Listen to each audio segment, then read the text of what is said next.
Hello, welcome everybody to this event. Thank you for joining.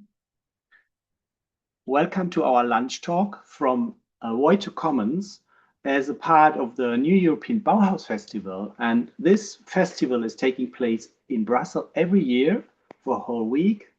It spreads around Europe with a wide range of so-called satellite events online and in real. And we are one of these satellite events here, based in the Ruhr region, but internationally connected.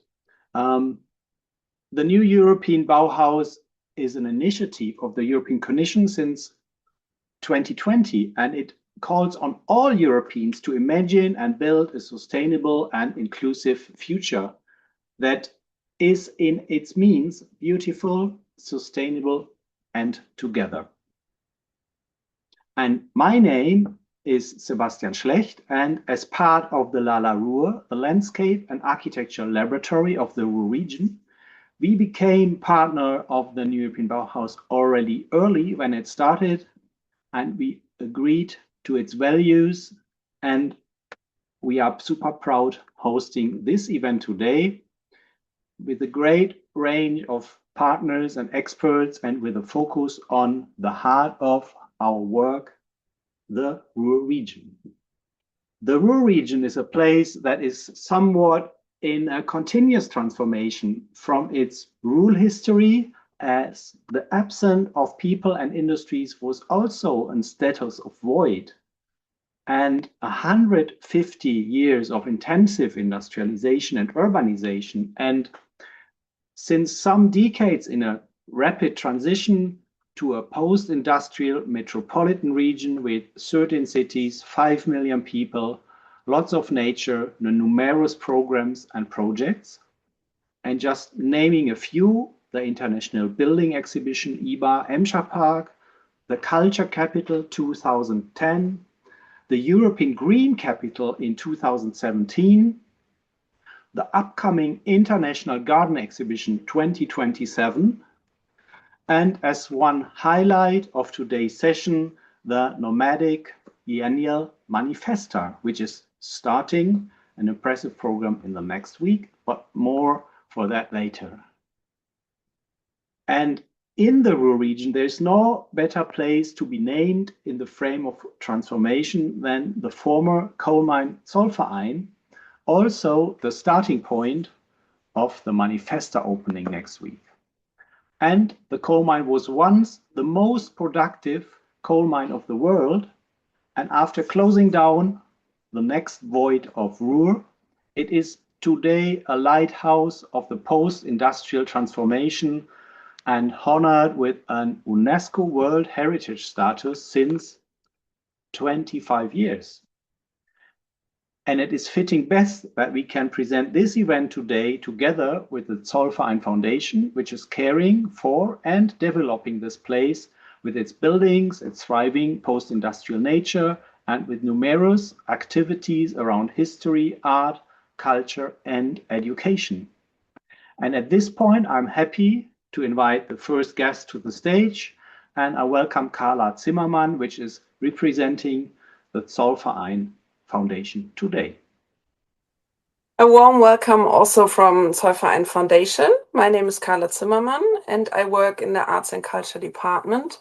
I'm also very happy to pass on best wishes from Stefanie Reichert, who's member of the Foundation's Executive Board.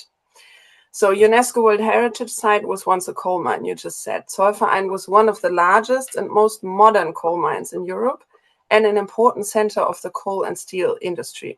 For many decades, it provided employment for thousands of people and played a major role in shaping both the city of Essen and the wider Ruhr region. When coal mining ended here in 1986, it left a significant void, not only physically, but also socially and economically. Like many former industrial sites in the Ruhr area, Zollverein had to find a new purpose.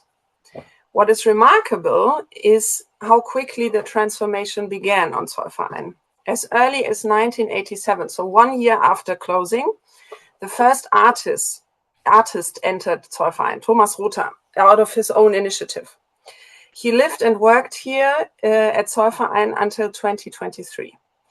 In 1992, Zollverein became a satellite venue of Documenta with an exhibition in Ulrich Rückgriem's permanent workshop in Hall 5. In 1997, the Red Dot Design Museum opened in the former Boiler House. In 2002, Pakt Zollverein was established and became another important part of the cultural institution settled on the site. 10 years ago, Folkwang University of the Arts moved to Zollverein, the department, the design department. And so over the years, more and more artists and workshops and cultural institutions settled on the site. And that's also why we have a growing collection of sculptures and installations, over 20 now, that emerged from the ground and are still there. And we do tours around them. In 2001, like Sebastian just said, Zollverein was inscribed on the UNESCO World Heritage List. The site has continued to evolve into a place that welcomes visitors from around the world. In many ways, this transformation is still ongoing today. Former industrial buildings continue to be renovated and adapted for new uses, while cultural programs and activities keep evolving in response to changing interests and the needs of the people from the region and beyond. Continuing this process is also the focus of our work today. Our role is to ensure that Zollverein remains not only a place of memory and heritage, but also an active and relevant part of contemporary life through arts and culture. So we organize concerts, readings, workshops, performances, exhibitions, and masterclasses. And alongside our own program, of course, we have program from the institutions I mentioned before, also the Ruhr Museum and many others. Essential part of what we do is connecting culture with the local community. We work closely with our neighborhood management team to ensure that Zollverein remains an open and welcoming place where everyone feels invited to be and can participate. This year, we also became a partner of the new European Bauhaus initiative. Its values, sustainability, aesthetics, and inclusion, like Sebastian also said, resonate strongly with us and reflect significant fields we work on. Sustainability, both ecological and social, is important across many of our projects and activities. This includes the careful preservation and adaptive reuse of historic industrial buildings, giving former industrial architecture a meaningful future. It also includes protecting the unique biodiversity that has developed on the site over the past decades and supporting long-term programs that strengthen participation and social cohesion within the surrounding neighborhoods. Inclusion is equally important. It shapes both the institution as a whole and our cultural program in particular. Through free events, educational programs, and close collaboration with local communities, we strive to create spaces where people from different backgrounds, generations, and experiences can meet, contribute, and feel represented. So the story of Zollverein is a story of change and reuse. It closely connects with the ideas explored by Josep and MANIFESTA Ruhr, why we are especially happy to have the opening event on our side. The conversation around vacant churches is part of the same broader challenge: how to preserve heritage while creating meaningful and sustainable futures for these places and for the community we are located in. Thank you. Thank you, Carla. And thank you very much for being here with us and representing this wonderful place. And as already named, the MANIFESTA is opening at Zollverein, going to the churches with a fantastic program from June to October. And MANIFESTA is the very unique European nomadic biennial, and it operates every 2 years from a different host city. And we're super happy to have you in the Ruhr region this year. And we as lala.ruhr started to work with MANIFESTA with some early visits, and we have been invited to hold a community placemaking warm-up program around the new headquarters of MANIFESTA, some abandoned church buildings in Gelsenkirchen, again, the void in the core. And MANIFESTA is focusing on the many unused churches in the area with its claim, "This is not a church." And I'm very pleased to welcome Hedwig, an architectural specialist and historian and founding director of the MANIFESTA Foundation and the European Nomadic Biennial since 1993. So that is also the date where everything started with the Wormscher Park, and it's a long experience. And she is also the director of the MANIFESTA 16 Ruhr. So welcome, Hedwig, to the board and to the event. So thanks for inviting us here. MANIFESTA 16, because that's important that we have the 16th edition. MANIFESTA is the office in Amsterdam, our space in the Rijksacademy. So it's thank you for inviting us for the and of course it is also important to understand that MANIFESTA is invited by host cities every 2 years, so we never invite ourselves, but we are invited by cities, and we call this even like a bid. So cities are bidding for MANIFESTA, a little bit like the Olympics and the cultural capitals. So 6 years ago, 2020, the bid was in favor of Ruhr. And maybe, as some of you know, the original bid was about reviving the Hedwig, the new Silk Road. But as the Belt and Road stopped itself by China, we transformed it into a different conceptual framework. And after 6 years working, the time is nearing, since today, after years of work, and MANIFESTA will open in a couple of days. I've just checked some of the venues. And of course, it's not the first time in Germany, but it's the first time in the Ruhr area. And I think this is very important, because this is not, well, it is a very on purpose decision to go to these the capitals like Berlin or Munich or Hamburg, but more like the periphery. And why was this so important for us? The region is very dominant because of its industrial and heritage landscape, but also its communities and migration communities, but especially the genealogies raising from this.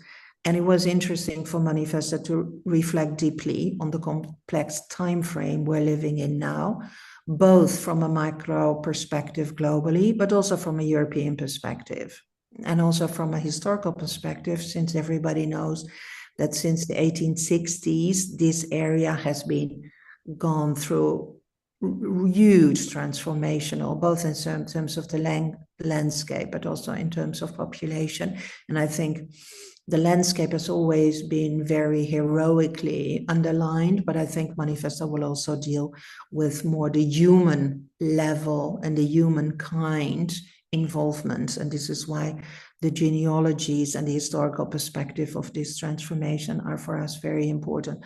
Also reflecting the 30 years of starting after the end of the Cold War, because as you already said, Sebastian, MANIFESTA started in 1993 by 8 European countries who wanted to reflect upon the pan-European perspective after the fall of the Berlin Wall and a unification process to a new reality in which former civil society and transatlantic connections now are completely diffused, but also to think about how we started 30 years ago with this irrealistic, optimistic, balancing the gap between East and West, and now a new era in Europe forces us to look at our own role, our own responsibility, even from a culture perspective, in fostering more than artistic connections and questions. And this is maybe what also other members of the panel will discuss, how a biennial, I'm not saying how contemporary art, because we're not only in contemporary art biennial anymore, but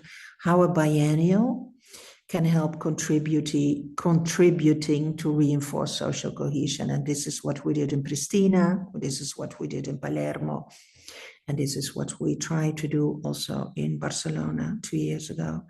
So the question is maybe, why do we focus on social cohesion now? And I think this is also leading to the selection of why Josep and myself, we've visited more than 200 churches 2 years ago.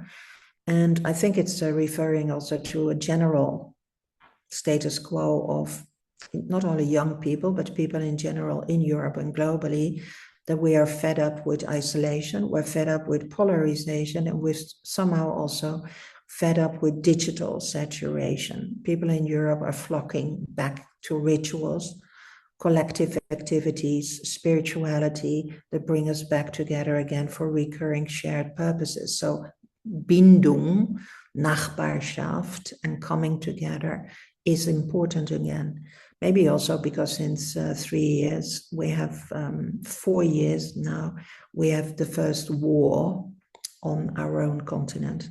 And I think individuals, artists, and members of many of the collectors with whom we are working the last few years are also on purpose reimagining and questioning how to mark life, love, health, and family connections, and forging thriving communities in the process.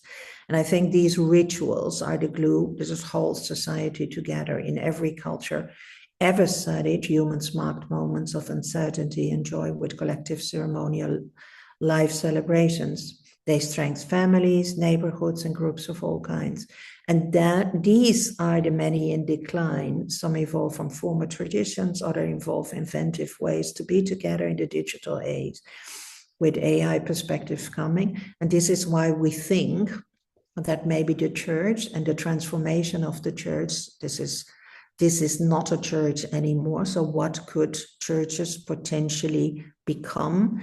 And how can we not only show within a European context how these churches could become something of a commons or something of a kind of an alternative place for Nachbarschaft, for Bindung, for communities, etc.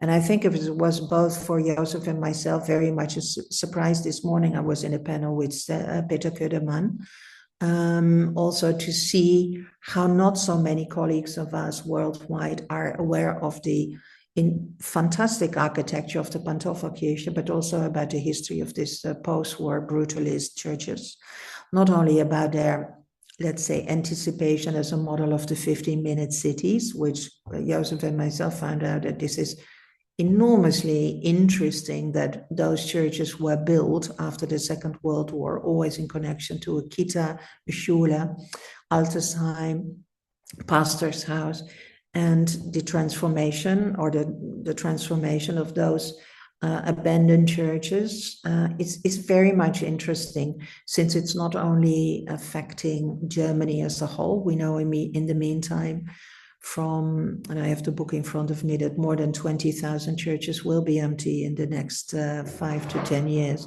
all over Germany. And this is also why the Biennale is not so much focusing on making exhibitions. Of course, there needs to be something to see. Otherwise, we could have better made a film or publish a book.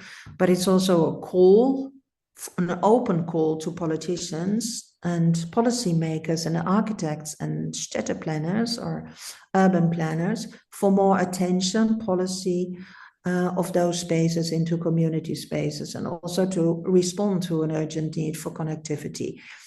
We did a citizen assembly 2 years ago in which we asked 200 Bürger und Bürgerinnen, what do you need in your community? And almost everybody, especially young people, said non-commercial spaces where we can make tea, create like barbecues, do sports, transform them in a music hall, etc., etc. And this is not only for the old-born Ruhr people, but also for the newcomers.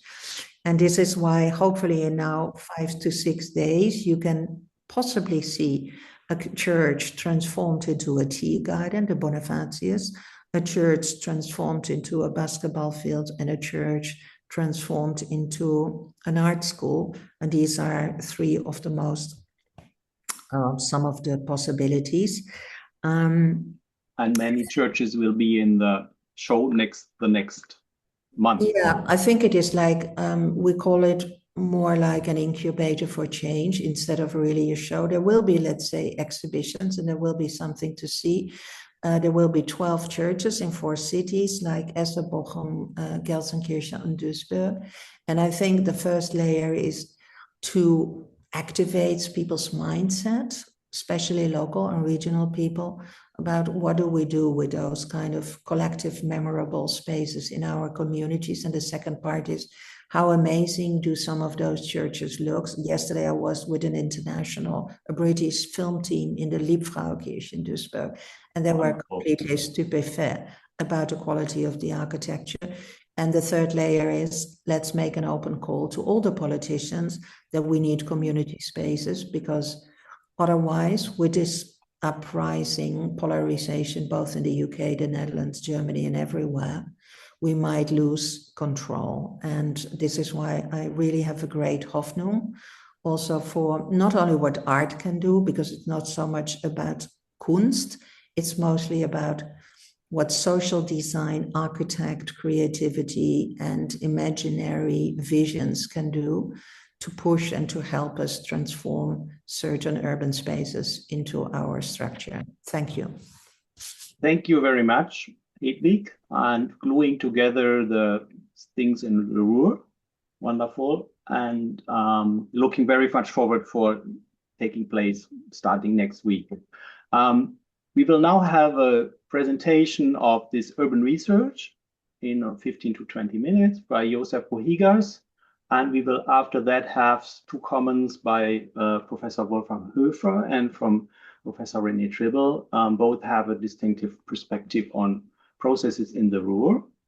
And we will have some time for discussion in the end. Josep is architect and urban planner from Barcelona, and he is the first creative mediator of MANIFESTA 16 Ruhr. He's known for his innovative design for public spaces, residential buildings, and he has developed the urban vision for MANIFESTA 16 Ruhr. And very welcome you, Josep, and thank you for all your immense work in Ruhr and for being here today. Thank you. Thank you very much for inviting me. I'm going to try to share the screen. Let me see if it goes all right. Well, thank you for inviting me. We are so nervous at this point because we are about to visualize some of the things that we thought for many years. The first thing that I remember when we started talking with Hedwig, we were in Barcelona and talking about the Ruhr. I in fact knew the obvious things about the Ruhr, and the most important thing I knew, which is definitely known everywhere, is this amazing transformation, these miracles that I would say it into different directions, but in fact they are both together aligned, completely aligned, and that, I mean, at least for an architectural point of view or urbanistic professions, I mean, we all look at the Ruhr amazed with this little miracle that happened, or little or big miracle of transforming the territory, a place that was somehow in a way that had been transformed through two very strong images. One is the transformation of the definitely the industrial heritage, these ruins that somehow had become like engines for that cultural transformation. And the other obvious is how this everything was covered with green, and how this is completely interconnected with the water treatment, with the green, with the bicycle lanes, with all this other infrastructure related to the greenage that has been covering the whole thing. So we, from the beginning, when we see this image that I love and that we found it in the internet, we still don't know who was who took that picture. You see that green that's covering everything, and you can only see emerging from that green the factories, the old factories, the chimneys, and at the same time, if you look at closely, you can see also the churches that are emerging from that green. This situation, we said with the transformation from here to there, we said we don't want to talk about this because I don't know if there's any other place in the world more experts about this, and I don't think that MANIFESTA adding something else, even also with the idea that the IGA project is coming up in the 27, that are going to still talking about this transformation. So we didn't want to talk either from both these sides. Of course, everything is related, but we were wondering, looking at that image, what was under that greenery, no, where are the people living, no, not only where are those cultural infrastructures or these amazing environmental infrastructures, but also we wanted to ask ourselves where are the neighborhoods, no, and the neighborhoods, and also very much related with the idea of proximity, no, where under this green there are many neighborhoods, and when we start drawing the territory, we were so amazed of how this decentralized territory is being built. No, many times, no, you recognize when you draw it. No, also this is very important. All the work that the team of Renee Tribble and in the university and Sebastian, of course, and also talking with lala.ruhr and with many people, how this is organized. No, and you can see it when you see it from above and you redraw the territory. You realize how those little neighborhoods are placed. No, placed in a way that definitely very much related, of course, of the mines, no, the neighborhoods, the hundreds of neighborhoods that are spread out all the territory that definitely are very much related with the placing of the mines, and then of course when you realize that all this transformation that had become, no, that the closing of the mines, and the disappearing of the profession of mining, and of course all the people that came to the Ruhr to work in those mines and to live around with these little neighborhoods that they were built somehow alike. You can see very similarities from one neighborhood to another, convincing people from outside of Germany, even, from Greece, from Spain, even, to the Ruhr to work around those mines and building those nice little neighborhoods that somehow were thought to be complete. When the mines close, then something incredible or terrible happens. Which the whole urban structure, amazing urban structure that had been built, kind of starts to transform. And also it's not only about transforming the buildings of the mines of Zollverein, which is an amazing project behind, but also what was happening under those trees or under this green or in these little neighborhoods around the mines, how they were transformed. Of course, we know some very interesting examples of neighborhoods that still are there, but something also happened, after the people that they live here are not miners anymore, and this idea of the identity of the mining also bringing somehow a life, a complete life in these little neighborhoods that were of course supplied with commerce, with schools, with many things that were happening in those little neighborhoods. These things also have changed, also because of the way that all these models, that had been built after the of the World War, that somehow more than 70 or 80% of the territory was destroyed and had to be rebuilt, and was rebuilt, of course, in a way that reproduces somehow this original model of the Ruhr, but at the same time bringing up also this American model of the reconstruction of many territories around Europe, with the roads and the car, the preeminence of the car, and how this decentralized even went farther, with the capacity and possibility of the cars of getting everywhere, and somehow the destruction, and how the idea of rebuilding the whole territory, with women, with the people, with the neighborhoods, reconstructing with the same stones of the reconstruction, as with a lot of policies around to really reconstruct these neighborhoods, we can realize that somehow had been reproducing the old model, but at the same time bringing new ideas, like for instance this idea of the Pantoffelkirchen that somehow are reproducing this possibility of bringing this cohesion in the neighborhoods they have different forms, but all they are represented almost the same way, with these houses, with a little hierarchy of the houses, and at the same time a very strong hierarchy of a church placed in the middle of these neighborhoods. So when we talked about this very long, and we visit many neighborhoods, and we start analyzing also, I have to say that I was very much interested in the idea of proximity, also in a global term, no, in a global way to look at it. No, I think it's not only we're looking at for the Ruhr, how those neighborhoods were formed and how these neighborhoods can be improved and regenerate somehow after this transformation that had been going through.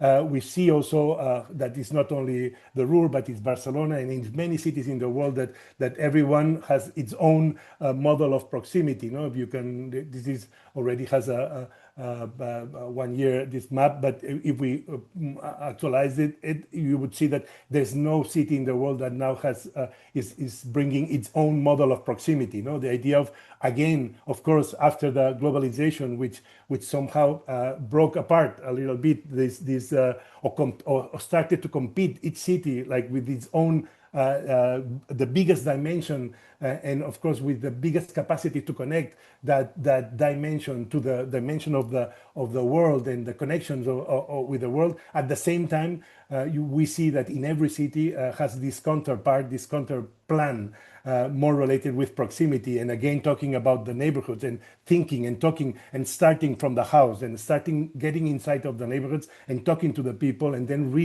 reconstruct a map of the territory, but not only by competing globally with the world, but at the same time taking care and really redrawing the territory through the neighborhood. So we see in many cities, no, we see it in Paris, of course, that probably is the most famous one with the Ville de Cardon. We see with the complete neighborhood. We see in different cities, in Portland, in Vancouver, in New York, in London, in everywhere has its own little strategy that is combining this capacity to regenerate neighborhoods that had been somehow distorted by these processes of globalization. Of course, in Barcelona, we went through the same, and it's not about something that I would say that's quite many people is talking about the same. We have Joan Subirats, that is our deputy mayor during 8 years in Barcelona, that he wrote this great book, that the power of proximity, of the proxy, or the proximity, which is not only about formal decisions about how do we care about our houses and streets. It's also about how do we care about the way we participate in the transformations. No? So the municipalism also is in the center of the regeneration of democracy, and how do, against this global also movement of extreme right parties that are kind of destroying the basis of most of those democracies. We have this also counterpart related very much with the idea of proximity and participation related with this project. No, but of course Carlos Moreno with the Bill of Cardor, the revolution of proximity, David Harvey, well, many other writers, even of course many German writers also talking about this same process, and always drawing it with the same way. No, you can see all of the schemes and the diagrams, no, that represent this idea.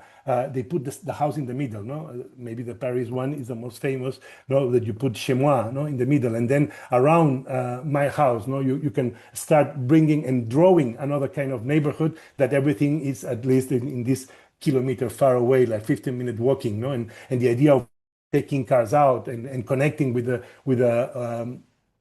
services, essential services that you should have next to your house. No? And then this, of course, 5, 10, 15-minute cities, or in the case of Barcelona and Bogota, no, the Superblock project, no, that we put.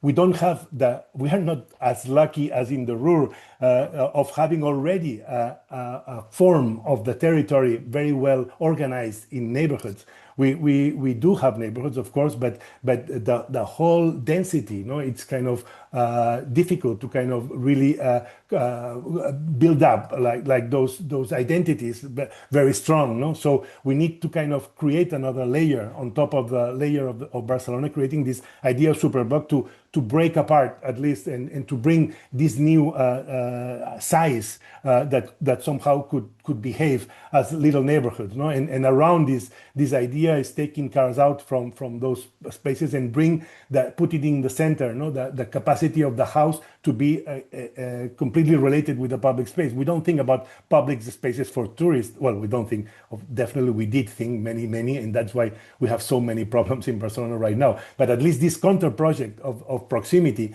wanted to bring this other side of public space. It's not about creating public spaces for an abstract idea for anybody who could come. It's a public space that's very much related as an extension of your own house, no? Creating like this house for everybody, and of course creating new programs that kind of colonize this situation. Although we create in the middle of the corner, discussing with the neighborhoods, with the technicians, with the politicians. No, here we see the politicians, architects, and then taking cars out and maybe putting some other programs instead of cars parking there because they pay a little money to leave their cars. Why don't we, instead of leaving cars, we leave swimming pools or leave other programs? Of course, this was just tactical projects that we did to discuss. No, like a little bit like now Manifesta. No, we did like all this process of bringing projects, tactical projects, to open up a discussion. It's not like to solve the problem, because we didn't solve it.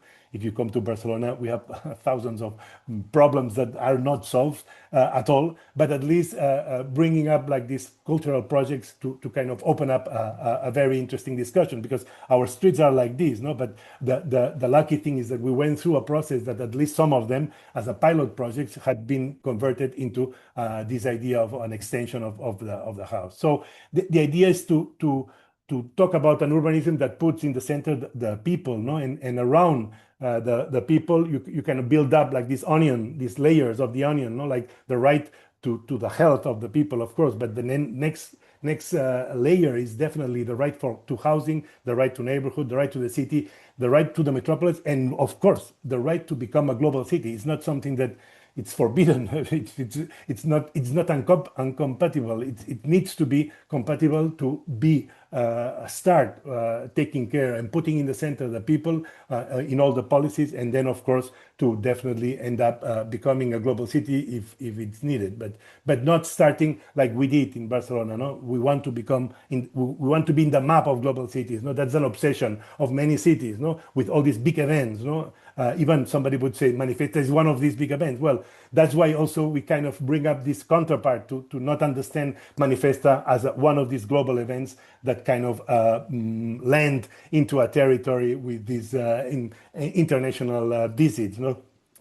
It's more about trying to grow from the inside and trying to read what is happening in this neighborhood. One of the things definitely we started in Barcelona to do the plan is to make a cartography of the vulnerabilities, and that was so an important issue, no, to kind of make this cartography like we did also in the Ruhr, no, where definitely around Gelsenkirchen, Herne, Bochum, Essen is like the center point of most of vulnerabilities, not only of the region but also of the whole country. No, so we know about these economical vulnerabilities, we know about these social vulnerabilities too, and definitely we know, and that was very much Sebastian helped me very much to understand with some drawings and maps that he gave to me at the first moment when 2 years ago I came for the first time in the Ruhr, with this map of how all this process of transforming the territory in a more suitable environmental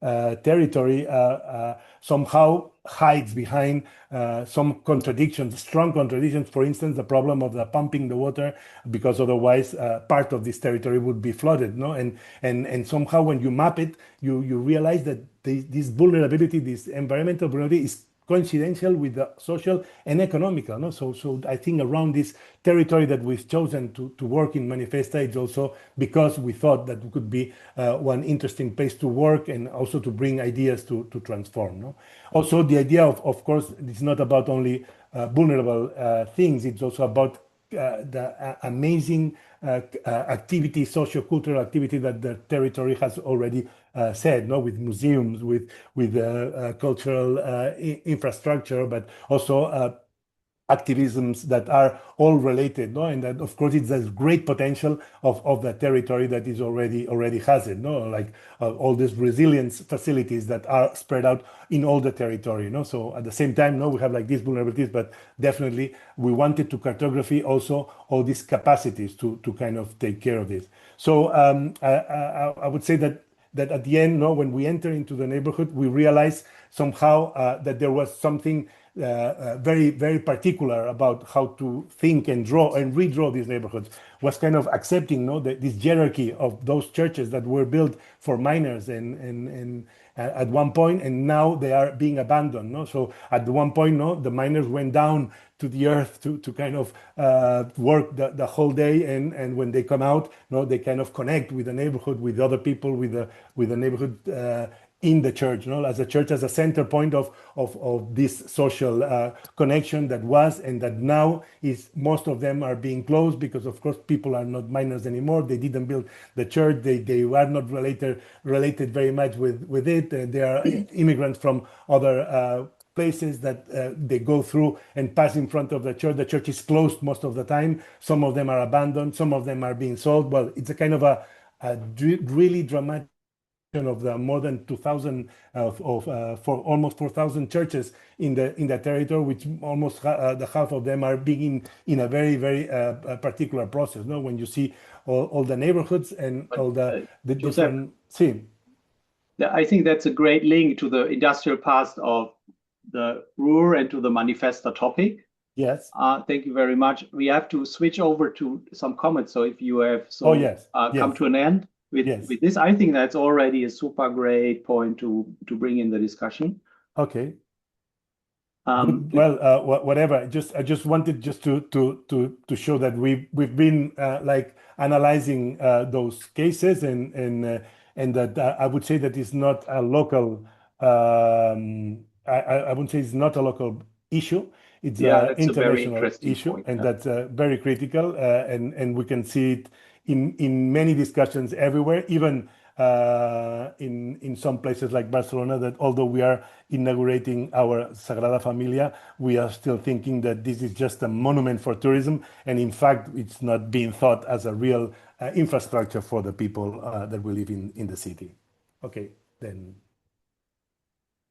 Thank you very much, Josep. So we have to keep the time, but it's a super impressive collection of research on the Ruhr, and it was also inspiring me a lot. And thank you also for your open mind and open heart during the cooperation and during the research.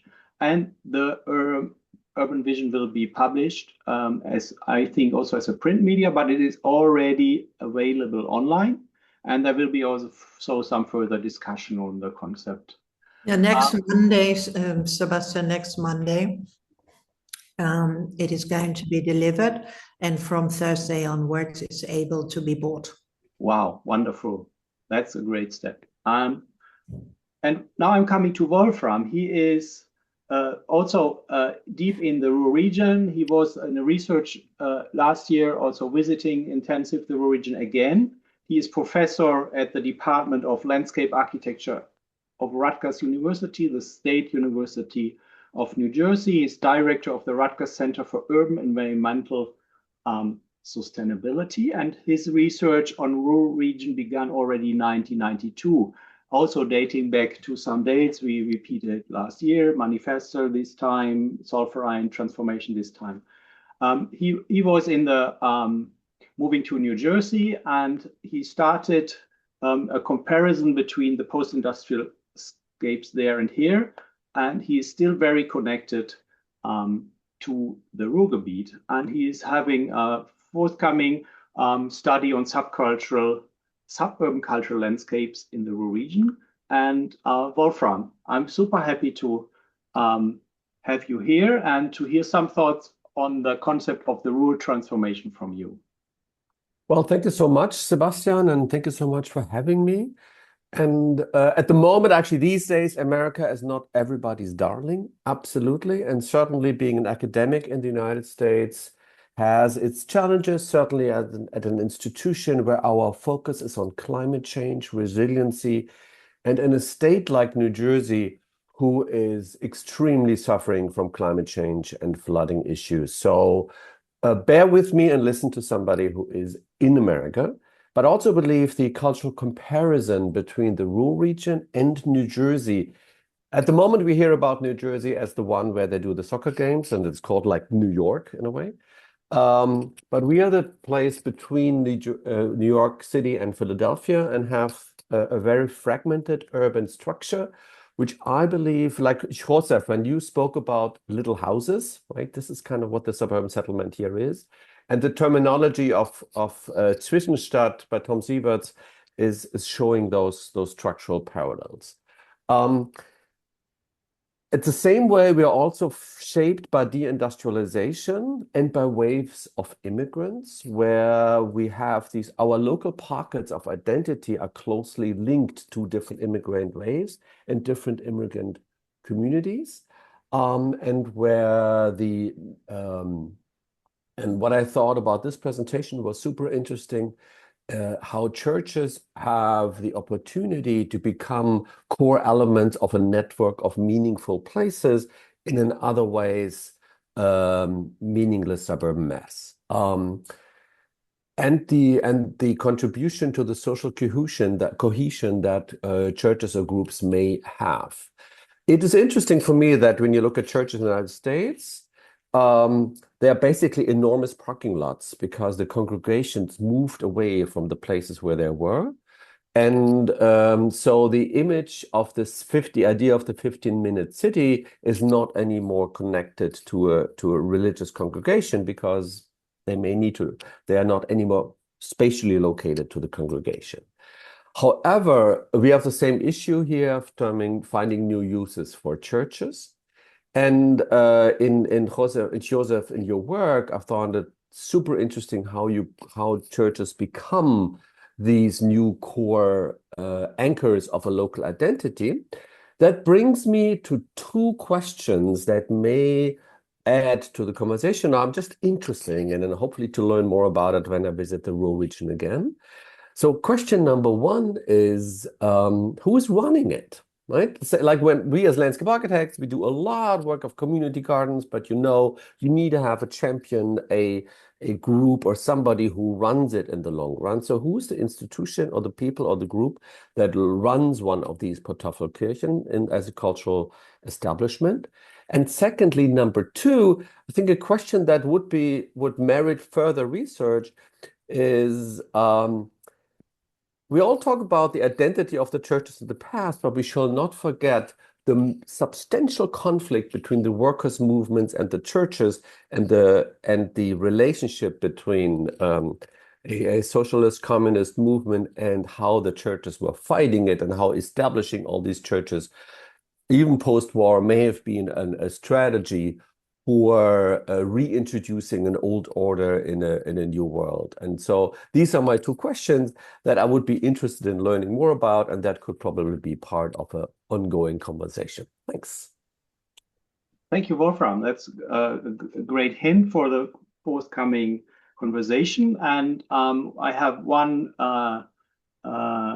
guest or no partner in this process to address and to involve. This is Prof.Renee Tribble. She is leading the Department of Urban Design and Planning at Technical University Dortmund, the Faculty of Spatial Planning at the Faculty of Spatial Planning since 2021. And she is having the named the Faculty of Urban Design Processes. So he is more in the process of how design evolves. And she's also interested or expert in art and urban planning.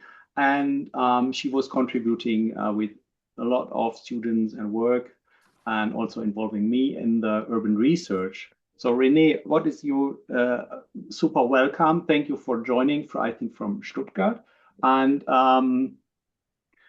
thank you for being here. And maybe you have some ideas on the process and on the future of Ruhr, but also to the questions Wolfram has on the intensive need for ownership of churches or neighborhoods or potential conflicts.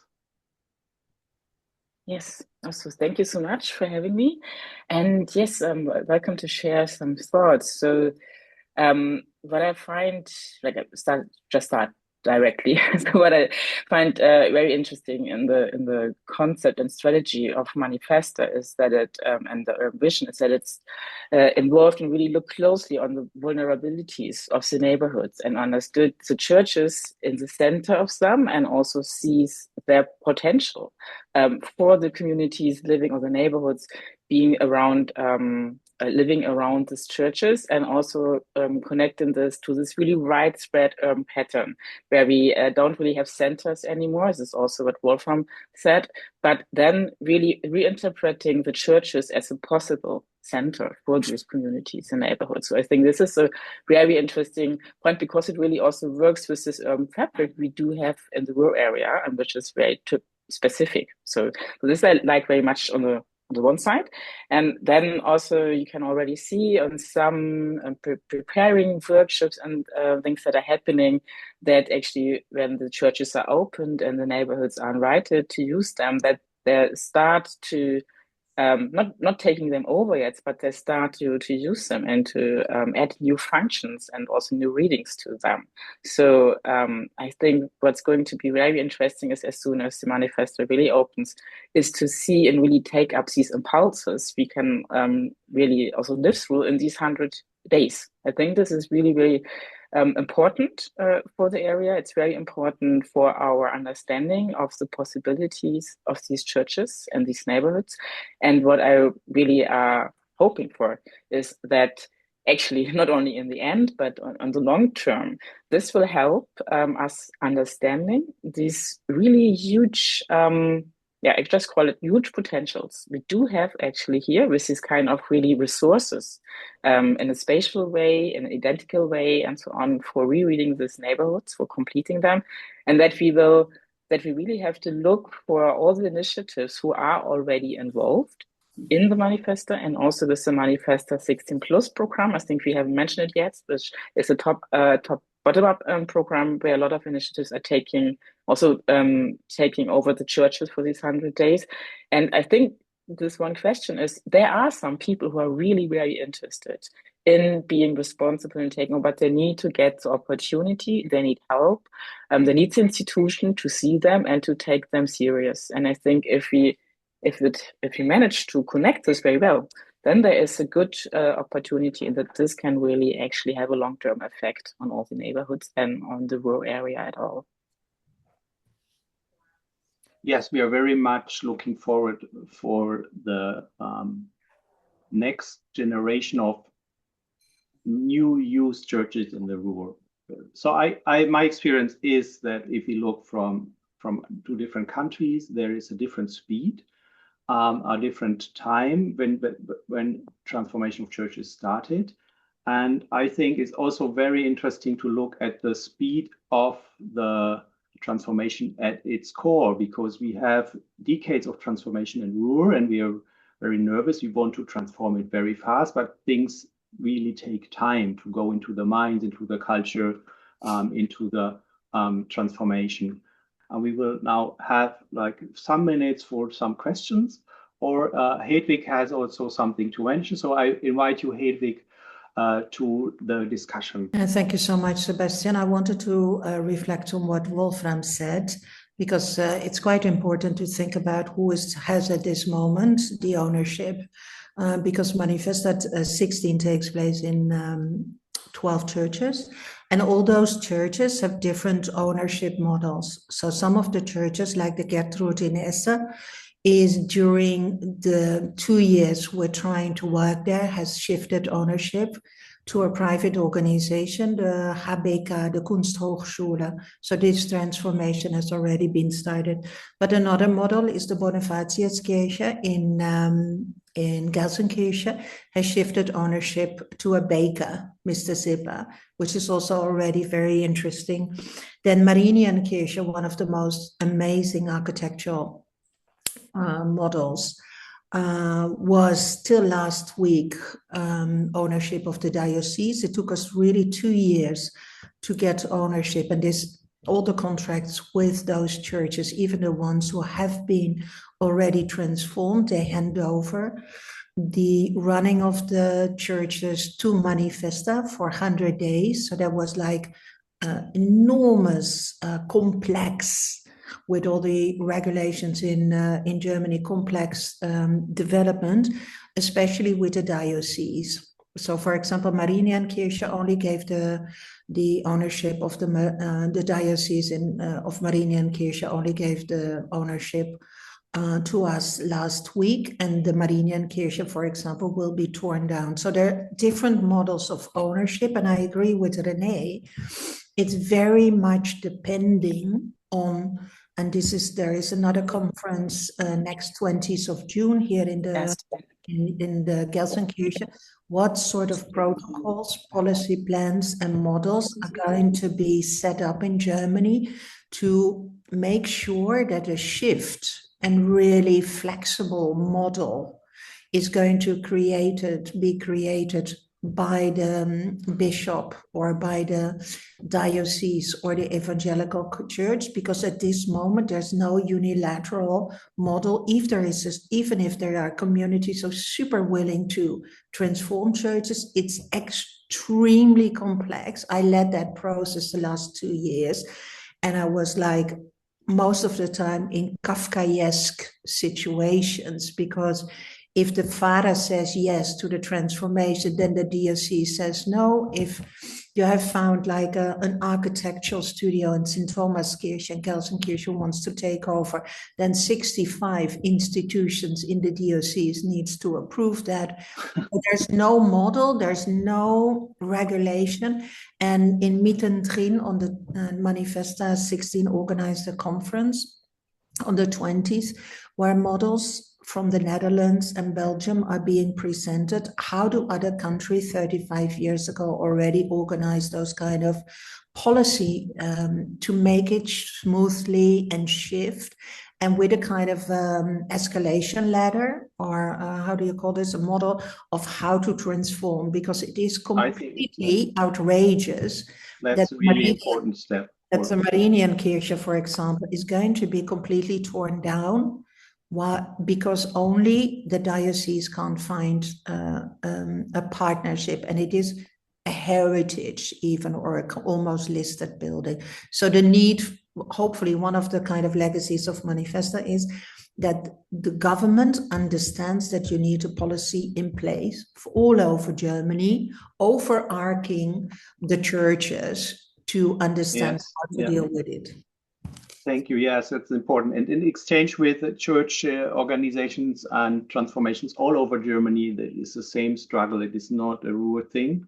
And I think that's also super helpful to highlight that again, from your experience, having this many churches in the focus. We're coming to a really close end. I have one thought, maybe one sentence from Carla. Uses. How do you think about times and what is changing in like 30 years, and can we become faster by building stronger institutions or stronger strategies? I hope so. You said earlier it takes time, and that's also what we experience. We are already doing a lot of the types of projects also Hedwig described, where we work with the neighborhood together, where we ask the people, what do you need? And then we do exactly that programming, what they need. For example, they asked us last year to do an illustration course. So we did that, and 65 people came in the first day, where we were totally overwhelmed because we couldn't deal with so many people. But that shows that need for being together, creating together, and so on. But still, our side is looked at from some people as an UFO in the city. It's still like that. I mean, if you look at only the size of Zollverein, that's already the size of a neighborhood, like the size of the whole area. And the architecture itself is not very inviting. So we need to work on having more places to sit, having playgrounds, which we already have. Like last year, we opened a huge set of playgrounds, which the people love. They come and with their children and play there, but we need more of that, and to make it like that people have the feeling they own the place, like a park in the city, which they still don't have all of them. So we still need to work on that, and I hope that we have a church close by as well. So we are already like reaching out for little non-profit and little institutions to work together. And I hope that we can be faster. But the Ruhr area is not known to be very fast in general with things like that. So let's see. It's about time. Yeah, thank you, Carla. We want to wrap up the event. We have, if somebody has one question to the end, I just invite you to open the mic. If there is one hint for the future, I think it's about time is quite an interesting theme. We are looking very much forward to the MANIFESTA event, and we're also super interested in how it will fit in other transformation processes and inspire also these processes, like Hedwig said. How can churches be rebuilt? What Josep was highlighting, how can we bring the neighborhoods more to the core of the transformation process? What is a neighborhood? Is it, how can it be vitalized or strengthened and then spread out to other places instead of the opposite? And also thank you, Wolfram, for your view from New Jersey and your suburban perspective, and for Renee for being here with her research and insight. I was just saying thank you. We don't have so little time, but I think they were very interesting aspects to see and to share. And I think we could have discussed actually for 2 or 3 more hours if we would have the time. Yeah. Well, again, I want to say thank you so much too. Thank you for having me. And I'm very inspired for like learning from you guys, bringing it back to my work here in New Jersey about our local communities and what the role of these, because here our church buildings are very much like indicating of waves of immigrants, because different groups had their different churches. And how the new religious structures of mosques and temples and other congregation places has a role in the new society.